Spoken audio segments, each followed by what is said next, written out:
foster care means placement of a child by the committee for the purpose of alternative care.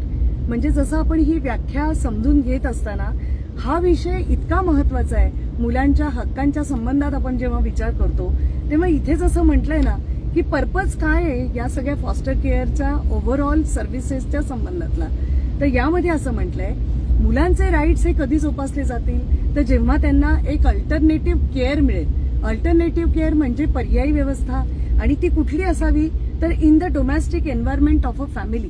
म्हणजे फॅमिलीचं महत्व किती आहे. या मुलांना जर गरज आहे काळजी आणि संरक्षणाची आणि त्यांचं सुखी समृद्ध जर बालपण व्हायचं असेल तर त्यांना डोमेस्टिक एन्व्हायरमेंट मिळणं महत्वाचं आहे.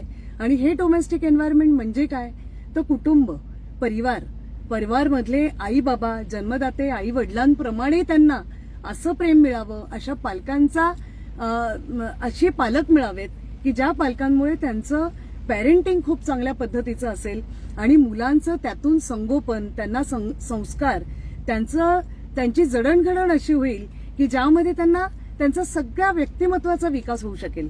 म्हणून फॉस्टर केअरची व्याख्या जेव्हा आपण त्याचा विचार करतो ना तेव्हा हे सगळे जे फ्रेज आहेत ना हे खूप महत्वाचे आहेत. म्हणजे अल्टरनेटिव्ह केअर, तशी पर्यायी व्यवस्था मिळायला हवी जिथे त्यांना कौटुंबिक वातावरण मिळेल, म्हणजे फॅमिली मिळेल. आणि ही फॅमिली ही इतकी महत्वाची आहे की प्रत्येक मुलांचा मूलभूत अधिकार त्याला म्हटलेला आहे की प्रत्येक मुलाला फॅमिली मिळाली पाहिजे. हर बच्चे को परिवार, ज्याचा आग्रह खरं तर स्वनाथ फाउंडेशन म्हणून आम्ही घेतो आहोत. आणि यामध्ये असंही म्हटलेलं आहे की त्यांचं अदर दॅन बायोलॉजिकल फॅमिली, म्हणजे जेव्हा डोमेस्टिक एन्व्हायरमेंटचा विचार त्यांनी सांगितलेल्या व्याख्येत त्याच्यामध्ये म्हटलंय की other than the child's biological family, म्हणजे जन्मदाते आई वडिलांपासून मूल दुरावलेलं आहे.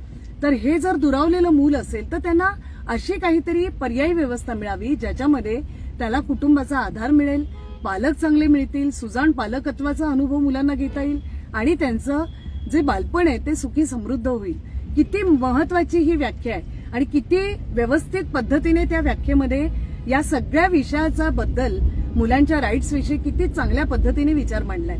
मला हेच वाटतं स्वनाथ फाउंडेशनकडून वेळोवेळी आम्ही ज्या पद्धतीने जनजागृतीची मोहीम आखली आहे तर त्याच्यामध्ये हे सगळे विचार महत्वाचे आहेत आणि हे सगळे तुमच्यापर्यंत पोहोचणं महत्वाचं आहे. याच पद्धतीने आपण अजून पुढे जाऊ. आता प्रत्येक विषयाला आपण याच्या संबंधातले जे जे कोणी फॅक्टर्स आहेत ना या सगळ्या घटकांच्या संबंधात आपण पुढे जाऊन बोलणार आहोत. तर असेच परत भेटत राहू, फॉस्टर केअर विषयी अजून जाणून घेऊ आणि असेच सोबत राहा, पाठिंबा देत राहा. Thank you very much. उद्या खरं तर गुरुपौर्णिमा आहे, त्या गुरुपौर्णिमेच्याही सगळ्यांना या निमित्ताने खूप खूप शुभेच्छा.